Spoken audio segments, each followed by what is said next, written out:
Well, this week I thought we'd make the dolls a couple of cinnamon rolls. Stay tuned and see how fun and easy this project is.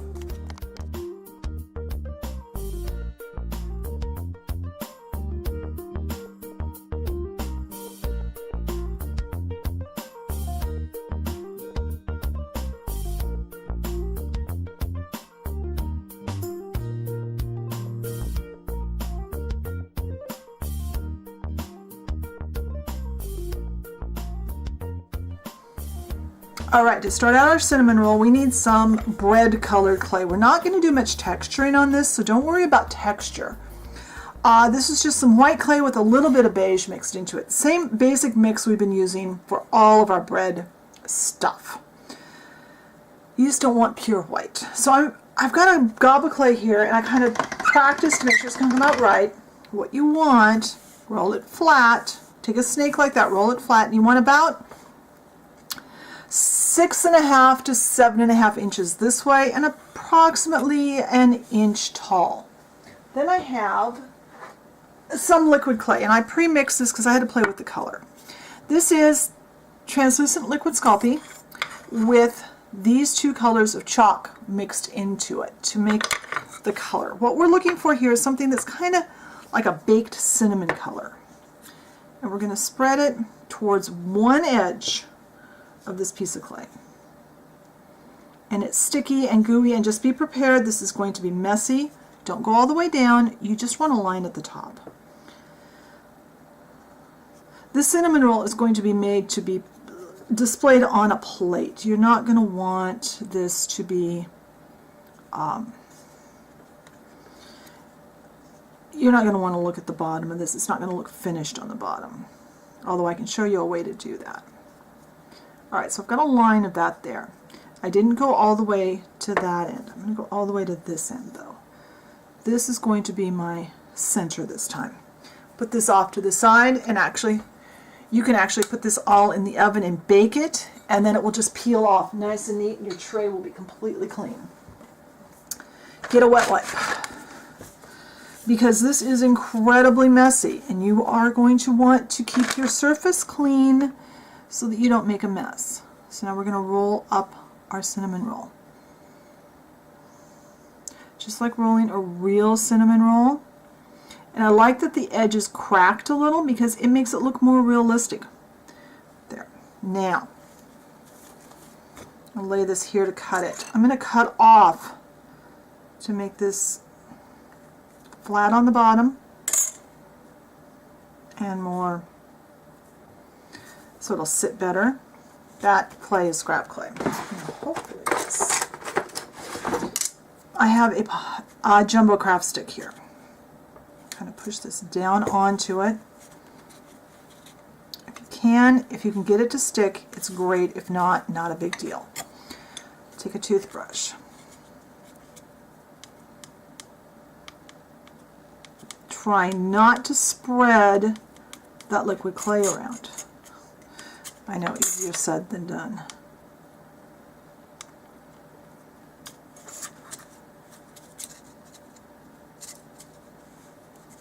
The earlier one had more liquid clay at the bottom, so it stuck better. Let's see if I can get...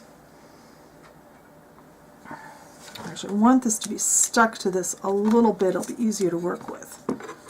Just a little bit. There. Now that will be sticky enough. I think the one I made earlier, I had more liquid clay in it, which was too much there. Now that'll stay there.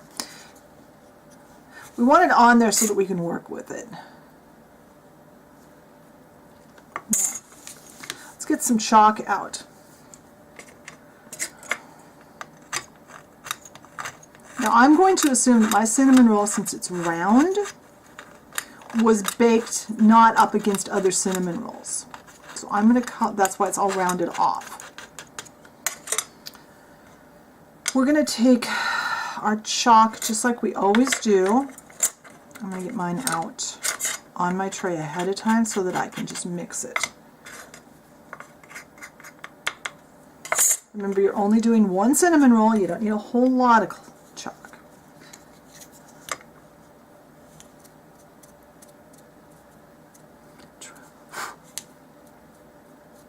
It's okay if you get some in the liquid clay.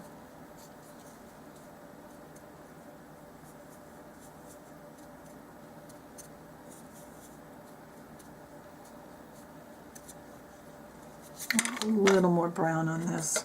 Because cinnamon rolls tend to get kind of brown because of all the sugar.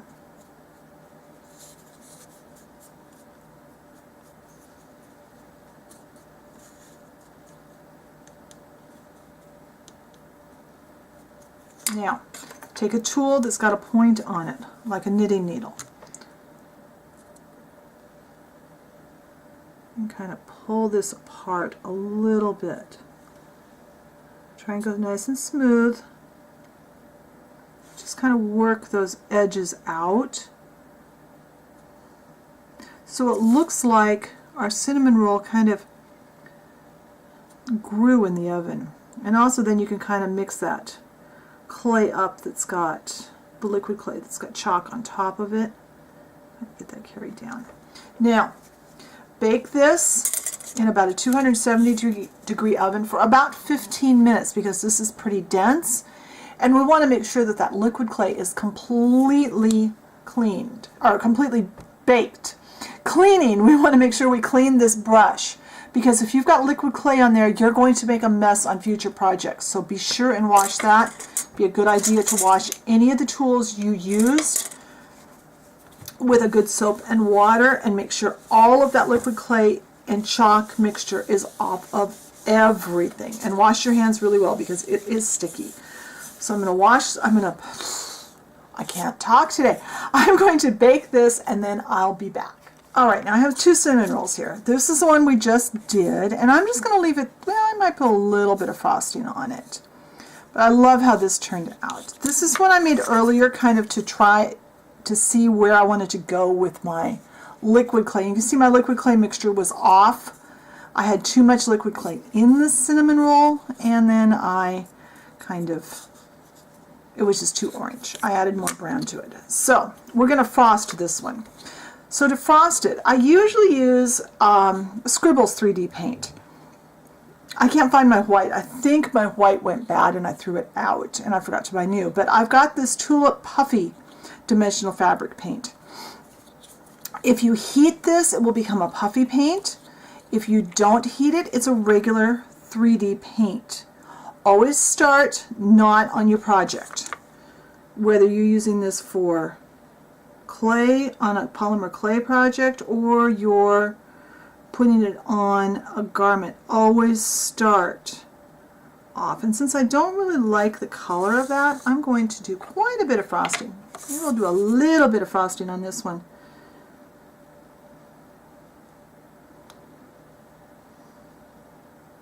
There. So we'll let that dry, and when that's completely dry, we'll look at what our cinnamon rolls look like. Alright, so our paint is finally dry, and now I just need to pop them off. But by having them kind of stuck here with that little bit of liquid clay, it did make it much easier to work with them. So there we go. The dolls have a couple of cinnamon rolls.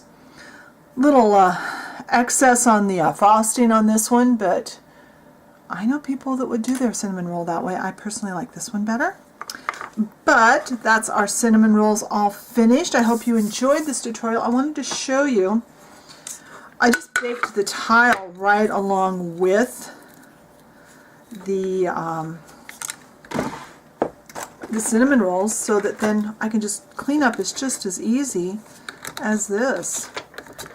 I'll just have to scrape this off and then run a wet wipe around it, throw away that baked off stuff and the craft stick, and that's all clean and ready to go for the next project. So be sure and check the blog post for a close-up photo, and it will be a higher quality photo than I can put on the video. Be sure and check the Facebook page because that's where I keep you updated about what's going on, and it's usually the quickest way to get a hold of me. And I will talk to you later. Bye.